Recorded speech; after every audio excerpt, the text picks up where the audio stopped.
Now at 5, from a starting staff of 24 to 5,300 today, Freeman Health System marks 100 years as Joplin's largest healthcare provider. Plus, the FDA approves the world's only twice-a-year HIV prevention shot, a breakthrough in the fight against AIDS. President Trump issues a new timeline for diplomacy as he considers a U.S. strike on Iran. I'm Erica Brown at the White House with more on that timing and the intensifying conflict between Israel and Iran. The 4 states' most watched news starts now. The search for a body continues for a second day following a train and pedestrian crash. This is KOAM News at 5. I'm Tanya Bach. One teen is confirmed dead, and authorities are still searching for the body of the second child after the accident yesterday afternoon in Neosho County, Kansas. It happened at the Trestle Railroad Bridge over the Neosho River south of Erie, Kansas. According to the Kansas Highway Patrol, 16-year-old Arthur Polries of Walnut, Kansas, and 12-year-old Colin Showalter of Erie, Kansas, were running on the bridge when they were hit by a Union Pacific train. Authorities have recovered Arthur's body, but they are still searching for Colin. Several state agencies, along with rescue teams from Chanute, Pittsburgh, and Anderson County, are assisting with the ground, water, and air search. The sheriff says the Neosho River is still very high, making conditions hard to deal with, and the water is expected to rise even higher tomorrow. Freeman Health System celebrates a milestone birthday in Joplin today. The healthcare provider blew out the candles on 100 years of service in the city. It marked the occasion with a rededication ceremony looking back on just how far Freeman Health System has come in Joplin since 1925. You know, Freeman has invested in the community through time, treasure, talent, and I think through that, Freeman has established unprecedented trust in the community here and also really in the surrounding community. Freeman Health System began with a staff of just 19 nurses and 5 doctors in 1925. Since then, it has expanded to serve as the region's largest single employer with 5,300 clinicians, physicians, and employees. Well, Chief Meteorologist Doug Hetty joins us now with a first look at weather. Well, it turned out to be a nice Thursday for us today, but temperatures heat up even a little bit more as we go into the next couple days. By morning, near 70 for overnight lows, but we heat up. Look at this, 90, 91 degrees. Heat indices are going to be higher than that as we go through the afternoon. As we go into Saturday morning, back into lower 70s and then right back up near 90. Once again as we head into Saturday afternoon. Not too much going on here. We have some severe thunderstorms southern parts of Arkansas. We look pretty good. Upper 80s to near 90, lower 90s once you get into our western counties. Through the evening, we'll slide back, so 87 by 6 down to 75 by 10 into the lower 70s by about midnight. But we're going to look at that warm up all coming up here in a bit. Thanks, Doug. Well, President Trump does not appear to be giving up on diplomacy as he weighs whether to join Israel in its offensive against Iran. As President Trump considers his options, Israel and Iran continue to strike one another. Erica Brown reports from the White House. The White House says President Trump is waiting to make a final decision on whether to attack Iran. White House Press Secretary Caroline Leavitt read a direct quote from the president this afternoon. Based on the fact that there's a substantial chance of negotiations that may or may not take place with Iran in the near future, I will make my decision whether or not to go within the next 2 weeks. Multiple sources tell CBS News the president believes disabling Fordow, Iran's most secure nuclear site, is necessary because of the risk of Iran producing nuclear weapons in a relatively short period of time. Let's be very clear. Iran has all that it needs to achieve a nuclear weapon. Israel has targeted Fordow, but doesn't have the heavy weaponry the U.S. could provide. If you talk to Israelis on the street, they would really like to see the Americans come in, but if the Americans don't come in, I think there's confidence that Israel's going to be able to do some damage to that facility on its own. In what may be an attempt to influence the president's thinking on the conflict, Israeli Prime Minister Benjamin Netanyahu delivered remarks in English Thursday saying he trusted President Trump's judgment on Iran. They strung him along. You don't string along Donald Trump. He knows the game. And I think that we're both committed to making sure that Iran will not have a nuclear weapon. Netanyahu made the comments while visiting a hospital in southern Israel that was hit by an Iranian airstrike Thursday, injuring dozens. A large number of Israelis were also hurt in a missile attack on high-rise buildings outside Tel Aviv. It comes as Israel said it struck a heavy water reactor in Iran. Erica Brown, CBS News, the White House. Israel's defense minister threatened Iran's supreme leader after the attack on the hospital, saying, quote, "This man absolutely should not continue to exist."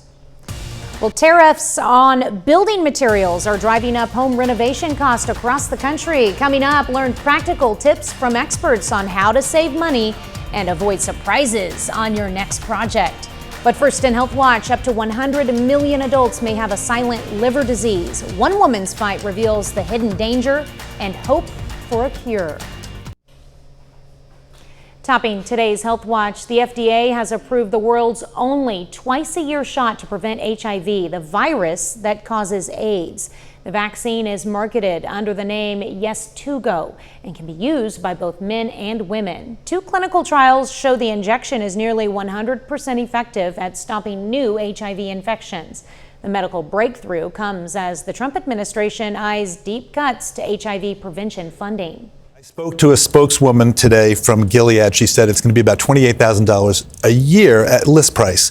But they're making all sorts of efforts, she said, to make it more widely available to everyone. But the problem, of course, is in the United States, we have decreased support from federal programs, both inside the United States and abroad, for HIV prevention. So the question remains, are we going to be able to have access and use and instructions for people who need it? It's unclear how much insurance would cover for the shot. There are still more than 30,000 new infections of HIV in the U.S. each year.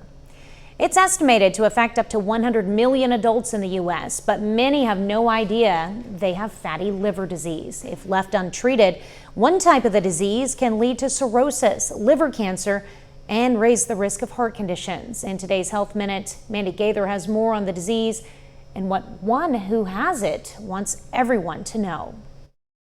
In 2001, at the age of 45, Pam Miller went in for gastric bypass surgery. I was finally going to get rid of all the weight that I had because I weighed nearly 300 pounds then. But she says that surgery was aborted. There was a major problem with her liver, and she had no idea. I really had no symptoms. Even my blood work was normal. Back then, Miller says she didn't know anything about non-alcoholic fatty liver disease. It's caused by a buildup of fat in the liver that interferes with the organ's functioning, and that's what she was diagnosed with. On top of that, her doctor told her it was stage 4. He told me I had approximately 6 years to live, that there was no cure, and, basically, good luck. Miller decided to get a second opinion at the Ohio State University Wexner Medical Center and learned about how lifestyle changes can help. For her, that meant weight loss. It's so important to really increase awareness for this condition and for patients to ask their doctors whether or not they need to be screened for it. Dr. Vivek Mendarata says sometimes blood work can detect a problem, but there's also a screening called FibroScan that quickly examines the liver. It's essentially just an ultrasound that takes about 10 or 15 minutes. There's no poking, no needles. It's now been 24 years since her diagnosis, and Miller is still maintaining healthy habits. I think this is God's will, that I'm supposed to get out and teach others that you need to listen to your body. For Health Minute, I'm Mandy Gaither. The doctor says there are many potential medications on the horizon, and one that's already been FDA approved is called Rezdiffra. It's been shown in studies to reduce inflammation and scar tissue development in the liver and can work hand in hand with lifestyle changes like weight reduction and blood sugar control. Well, does intermittent fasting, do those diets work? An analysis published by the British Medical Journal shows the method can be just as effective as diets that cut calories when it comes to weight loss. In intermittent fasting, people avoid eating for periods ranging from 16 hours to 2 days. The study also finds alternate day fasting is more effective than other types of intermittent fasting. That's a look at today's health news. A little later, a Joplin teacher blends Spanish, art, and music for a fun, creative learning experience. Plus, our temperatures continue to heat up a bit the next few days. We're going to look at that coming up. Well, it turned out to be a nice Thursday for us today. Very warm. Most of us into the upper 80s for afternoon highs, but sunshine across the region. Great shot. Indigo Sky Casino and Resort Indigo is just outside of Seneca, Missouri. Looks pretty good. Mostly sunny skies. Temperatures getting up there. 86 in Monette, 88 in Anderson, 90 at Grand Lake, 90 in Parsons. Sedan is sitting at 91 degrees. Through the evening, slide back through the 80s, 70s, and we're going to see similar temperatures as we go through the next couple days. Not a whole bunch going on, which is good. It's been very active. We had some thunderstorms southern parts of Arkansas, but we are looking pretty good, and that's what we're going to see as we go through the overnight hours. Our upper level wave that gave us thunderstorms now across the eastern third of the country. Look at this big dome of high pressure starting to build in western parts of Texas. That moves right over us, keeping us high and dry and hot as we go through the next several days. By the time we get into the second half of the weekend, it slips to our east.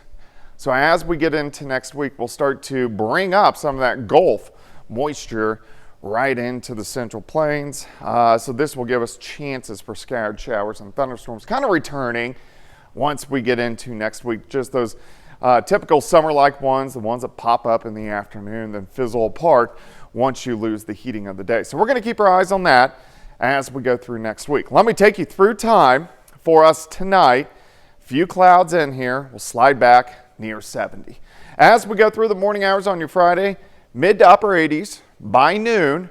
Let me take you to our high temps at about 5 p.m. That's about when we see them this time of the year. 91 in Stockton, Anderson, 90 in Miami, Chanute, up to about 92 degrees. Heading into your Friday night and then kicking off your weekend, temps only into the mid 70s for lows. So it gets pretty mild through the overnight hours, and then heading into Saturday afternoon, high temps again right around 90 degrees.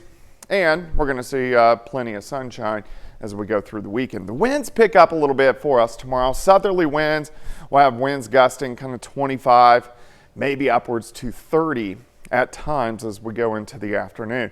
75 in the morning, 88 by noon, high temp, 91 on your Friday, 90 Saturday, 90 on Sunday. It is going to be a little bit humid. So with that humidity, you get the wonderful heat index, and that's going to start to pop up over the next few days. Not quite to heat advisory criteria, we're just below it, but those heat indices kind of right around 100, maybe 103, 104 once you get into our western counties. So we need to watch that. Heat indices right around 100 once again as we go into Saturday afternoon. By Monday, you can see those chances for afternoon scattered showers and a few thunderstorms start to return. 91 Friday, let's go 90 Saturday, Sunday, Monday, and then we hold upper 80s to near 90 degrees all next week. We are going to have hit and miss random afternoon thunderstorms, and of course tomorrow is the official beginning of summer. It'll probably be pretty dry by the time Monday rolls around, so we'll be, it could not rain for a month and we'd be fine. We are way above, so. Yes, and the water levels are just ridiculous right now. All right, thanks, Doug. Well, the city of Joplin has a lot to celebrate this evening. This is a live look from the June edition of Third Thursday. It's also the scene of a festive Juneteenth celebration. Tonight's party will be marked with a presentation of plaques honoring elders. Tonight's celebration kicks off a full weekend of Juneteenth activities in Joplin. Well, coming up, home renovation prices are climbing due to tariffs on key supplies. How you can avoid sticker shock. Topping today's Consumer Watch, higher global temperatures could crush food crops worldwide over the next few decades. Researchers say the overall food system could fall 50% by the end of the century. That's according to an 8-year study published in the journal Nature. Scientists studied 6 crops, including maize, rice, and wheat. They found that for every 1 degree Celsius the world warms above pre-industrial levels, global food production drops by roughly 120 calories per person daily. That could eventually cause food prices to rise and make access to getting food more difficult. Researchers say global warming will greatly affect the U.S. in particular, where crop yields for most crops, aside from rice, are expected to be reduced by at least 40%. Home renovation costs are rising, with 60% of suppliers reporting their suppliers have increased prices or plan to because of tariffs. Nancy Chen has some tips for maximizing your home makeover. The shingles, the pricing was going to go up next week, and we got them here and saved a few $1,000s. David Parati's business, Fine Home Contracting, takes him all over Connecticut. But these days, the most challenging aspect of his job is keeping up with tariffs. We get about 50% of our building materials come outside the U.S. Really? That much? So our main supplies, we need to look elsewhere.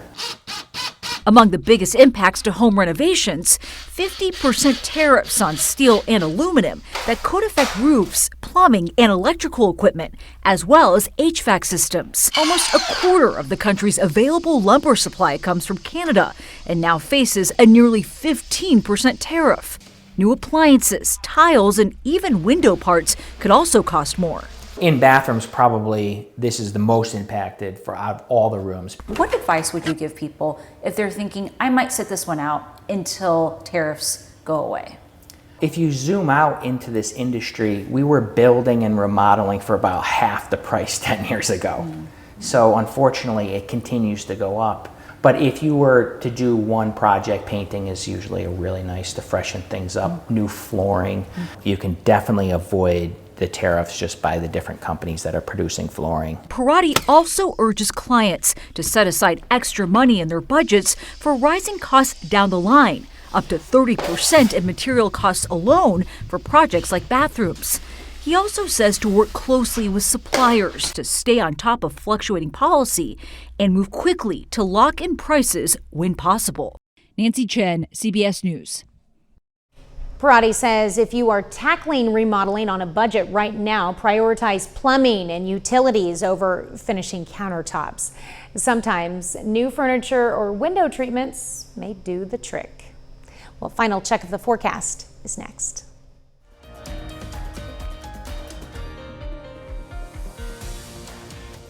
Proud to salute James Kirkpatrick, a four-state hero.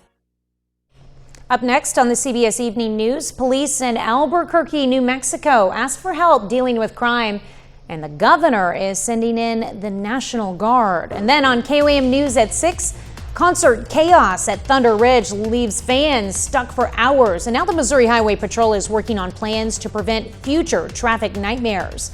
Plus, big plans to widen Interstate 44 will give emergency crews more room and make your drive safer. And two brothers are headed to France to represent the U.S. in the Paris World Games. Discover their inspiring journey to the global stage. Stay with us for the CBS Evening News and KOAM News at 6. Well, a teacher from Cecil Floyd Elementary in Joplin offers a unique opportunity for students, kindergarten through 5th grade. Luke Smith is teaching a class that combines learning Spanish with art and music. Students have an opportunity to let out their artistic expressions while singing along to songs that combine English and Spanish. The class gives students a chance to learn several topics at once while also having fun. You know, art fundamentally is about communication and expression, and so I think learning a language along with it actually makes a lot of sense because they both are about how we communicate with each other. Smith says teaching this class lets kids discover multiple topics they may not have been interested in before. The classes will continue throughout the summer with a new lesson taught each week. What a great idea. Right, final check of the weather. Yeah, it looks pretty good over the next few days. It is going to be hot, 91 tomorrow, heat index near 100 degrees. We stay near 90 as we go into the weekend. All right, looks like we're going to get some sun this weekend. All right, well, thank you for joining us. The CBS Evening News is next, and we'll be back here for KOAM News at 6. And we'll see you then. Have a great evening and an even better tomorrow.